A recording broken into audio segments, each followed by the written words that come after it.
আসসালামাইকুম গাইস। এই যে এই ব্যক্তি আজকে এই মরিচ ক্ষেতের মধ্যে পোকা মারার ওষুধ দিচ্ছে। তো উনি হচ্ছেন সচেতন ব্যক্তি। আমাদের বাংলাদেশে সকল চাষি ভাইদের প্রতি বিনীত অনুরোধ, সবাই নিজেকে সুরক্ষা রাখার জন্য অন্ততপক্ষে ক্যাপ, গগস, মাস্ক, ফুল হাতা শার্ট, হাতে মোজা, ফুল প্যান্ট এবং শু, এগুলো পরে যদি আপনি স্প্রে করতে পারেন, আপনি নিজে সুরক্ষা রাখলেন। ডাক্তারের কাছে যেতে হবে না, নিজে সুস্থ থাকবেন।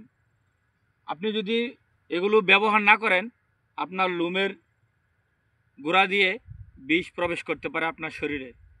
নাক দিয়ে প্রবেশ করবে, মুখ দিয়ে প্রবেশ করবে, চোখ দিয়ে প্রবেশ করবে। সেই ক্ষেত্রে আপনি প্রচণ্ড ক্ষতিগ্রস্ত হবেন, ক্যান্সারের আক্রান্ত হতে পারেন।